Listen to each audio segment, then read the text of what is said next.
Perkenalkan, nama saya Seventu Putri Bangmenalu dari jurusan Manajemen Informatika dengan NIM 20051020090 dengan membawa mata kuliah Keselamatan dan Kesehatan Kerja. Dan teman saya Sahat Nebaho. Baik, di sini saya akan menjelaskan masalah tentang kerja. Masalah dalam dunia kerja adalah hal yang umum terjadi, sebab setiap lingkungan kerja memiliki keunikan, kelebihan, ataupun kekurangan masing-masing. Misalnya masalah pribadi antar karyawan, masalah dengan atasan, tidak puas dengan pekerjaan, dan sebagainya. Apa sih mana kerja? Oke, secara sederhana, bekerja dapat diartikan sebagai usaha yang dilakukan manusia untuk mendapatkan penghasilan demi memenuhi tujuan tertentu. Tujuan tersebut dapat berupa pemenuhan kebutuhan makan, tempat tinggal, dan kebutuhan hidup lainnya. Selanjutnya adalah penyebab kecelakaan kerja. Pasti pernah muncul tuh pertanyaan, mengapa sih sering terjadi kecelakaan kerja? Ini disebabkan karena faktor lingkungan sih yang pertama. Kenapa faktor lingkungan? Karena dengan lingkungan yang tidak aman membuat para pekerja merasa tidak nyaman. Faktor lingkungan dapat berupa seperti lokasi kerja. Dengan salahnya lokasi ataupun tempat kerja akan menimbulkan ketidaknyamanan bagi para pekerja. Lokasi yang salah juga dapat berakibat pada kondisi dan kesehatan para pekerja. Yang kedua itu desain tempat kerja, yakni dengan menempatkan barang secara berlebihan ataupun penempatan barang yang tidak sesuai tempatnya dapat berakibat pada kecelakaan kerja. Ini juga salah satu contoh yang dapat menimbulkan adanya kecelakaan kerja, karena misalkan nih ada kabel yang terlilit ataupun berlebihan dipijak oleh para pekerja ataupun karyawan, itu dapat mengakibatkan seperti terkontak, dan kelalaian itu dapat berakibat fatal bagi kesehatan.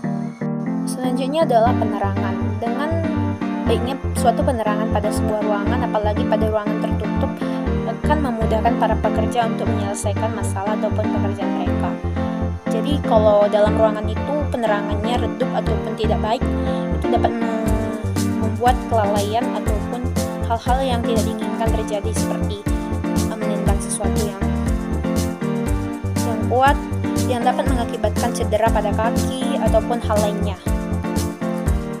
Yang keempat itu kebisingan. Kebisingan juga dapat menyebabkan faktor penyebab kecelakaan kerja, sebab kebisingan dapat mengurangi kenyamanan, daya dengar dan konsentrasi seseorang. Kebisingan juga dapat menyebabkan faktor penyebab kecelakaan kerja, sebab kebisingan dapat mengurangi kenyamanan, daya dengar dan konsentrasi seseorang, dan juga dapat mengganggu komunikasi antar pekerja. Yang terakhir adalah suhu udara. Bila suhunya terlalu dingin, efisiensi kerja akan berkurang dan membuat para pekerja lebih mudah mengantuk. Sedangkan kalau suhunya terlalu panas, ini akan menurunkan kelincahan para pekerja, menurunkan prestasi kerja, juga kenyamanan karena berkeringat saat. Selanjutnya adalah cara pencegahan kecelakaan kerja. Upaya pencegahan kecelakaan kerja melalui pengendalian bahaya di tempat kerja. Yang pertama adalah pemantauan dan pengendalian kondisi tidak aman di tempat kerja. Pemantauan adalah kegiatan untuk mengantisipasi maupun mencegah suatu permasalahan yang akan timbul. Dengan cara memantau ini kita dapat mengambil tindakan secepat mungkin. Kondisi tidak aman di tempat kerja berpotensi menyebabkan cedera, kerusakan, bahkan sesuatu yang lebih fatal. Penyebabnya antara lain karena lingkungan kerja yang berantakan, penyusunan barang yang tidak sesuai tempat, banyaknya barang ataupun perabotan di suatu ruangan yang tidak terpakai, sehingga menyebabkan pengendalian kondisi tidak aman di tempat kerja. Cara pencegahannya pertama, mendesain area kerja yang aman, selalu menjaga kebersihan di lingkungan kerja, memberikan instruksi yang baik bagi para pekerja, fokus pada pekerjaan yang dikerjakan, dan jangan terlalu bercampur dengan urusan orang lain. Yang kedua itu pemantauan dan pengendalian tindakan tidak aman di tempat kerja.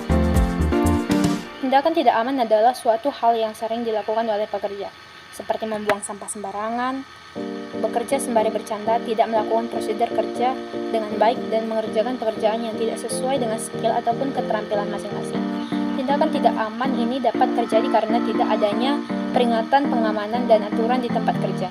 Bisa bisa juga terjadi karena para pekerja yang tidak mengindahkan peraturan yang sudah ada. Upaya pencegahan kecelakaan kerja melalui pembinaan dan pengawasan. Yang pertama, pelatihan dan pendidikan K3 terhadap tenaga kerja. Ini dibuat guna untuk mencegah terjadinya kecelakaan kerja, memahami ancaman dan bahaya di tempat kerja, dan menggunakan langkah pencegahan kecelakaan kerja. Pelatihan K3 merupakan jaminan hak keselamatan dan kesehatan kerja. Dan yang kedua adalah konseling dan konsultasi mengenai penerapan K3 bersama tenaga kerja. Ini juga dapat menambahkan rasa saling mengenal untuk mencegah terjadinya kecelakaan kerja, memahami ancaman dan bahaya di tempat kerja, dan menggunakan langkah pencegahan kecelakaan kerja. Pelatihan K3 merupakan jaminan hak keselamatan dan kesehatan kerja. Dan yang kedua adalah konseling dan konsultasi mengenai penerapan K3 bersama tenaga kerja. Ini juga dapat menambahkan rasa saling mengenal dengan para pekerja, dan juga untuk mengantisipasi agar lebih berhati-hati saat bekerja. Yang terakhir adalah pengembangan sumber daya ataupun teknologi yang berkaitan dengan peningkatan penerapan K3 di tempat kerja.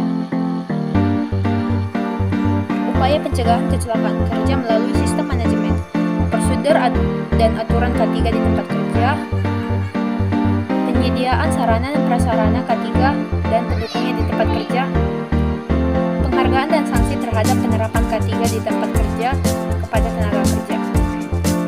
Yang terakhir adalah cara penanggulangan penyakit akibat kerja. Penyakit akibat kerja atau PAK adalah penyakit yang diakibatkan oleh pekerjaan dan atau lingkungan kerja, termasuk penyakit akibat hubungan kerja. Cara mengatasinya diantaranya pemeriksaan kesehatan secara berkala. Pemeriksaan ini bermaksud untuk mempertahankan tenaga kerja sesudah berada dalam pekerjaannya, serta menilai kemungkinan adanya pengaruh-pengaruh dari pekerjaan seawal mungkin yang perlu dikendalikan dengan usaha-usaha pencegahan. Yang pastinya pemeriksaan kesehatan secara berkala ini melakukan pencegahan sedini mungkin. Pemeriksaan kesehatan secara khusus biasanya ini dilakukan oleh dokter pribadi seseorang ataupun dilakukan secara mandiri. Yang ketiga itu pelayanan kesehatan, biasanya puskesmas, rumah sakit, dan tempat lainnya. Yang terakhir adalah penyediaan sarana dan prasarana serta perbaikan tempat kerja yang lebih aman, sehat, dan ergonomis.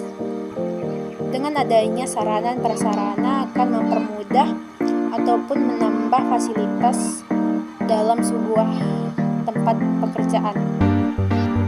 Contohnya itu adalah kantin, itu adalah sebuah sarana yang dapat digunakan oleh para pekerja. Baik, sekian hasil dari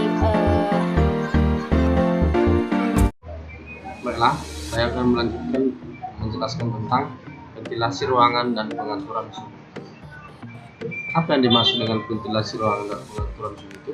Nah, ventilasi udara adalah suatu tempat keluar dan masuknya udara pada suatu ruangan pada bangunan. Keluar masuknya udara dimaksudkan sebagai sirkulasi udara yang tidak hanya membuat kondisi ruangan nyaman, juga mempertahankan kelembaban yang normal dan memenuhi syarat. Pada prinsipnya, pengaturan suhu pada ruangan dilakukan dengan membandingkan suhu yang ada di ruangan dengan suhu referensi atau suhu yang kita inginkan. Tujuan pemasangan ventilasi ruangan dan pengaturan suhu. Tujuan pemasangan ventilasi udara adalah mengalirkan udara dari luar ke dalam ruangan dan sebaliknya, sehingga terjadi pergantian udara yang sehat untuk dihirup. Seiring dengan keluarnya udara dari dalam, ventilasi juga menjadi saluran keluarnya polusi dari dalam rumah. Tujuan pemasangan pengaturan suhu dalam kehidupan sehari-hari sangat bermanfaat dalam hal memasak, mencuci, dan lainnya. Suhu sangat bermanfaat bagi manusia dalam membantu kehidupan sehari-hari. Kalau menurut saya, suhu dapat menguntungkan manusia, salah satunya dalam hal menjemur pakaian. Nah, fungsi ventilasi udara dan pengaturan suhu. Fungsi ventilasi udara yang pertama, sebagai tempat keluar masuknya udara. Yang kedua, menghilangkan bau pengap pada rumah. Yang ketiga, jalan masuknya cahaya matahari ke suatu ruangan. Yang keempat, menghindari penyebaran penyakit menular. Yang kelima, menghemat energi. Yang keenam, saluran keluarnya polusi dari dalam rumah. Fungsi pengaturan udara. Suhu menunjukkan derajat panas benda. Mudahnya, semakin tinggi suhu suatu benda, semakin panas benda tersebut. Secara mikroskopis, suhu menunjukkan energi yang dimiliki oleh suatu benda. Setiap atom dalam suatu benda masing-masing bergerak, baik itu dalam bentuk perpindahan maupun pergerakan di tempat atau di darat. Sekian dan terima kasih.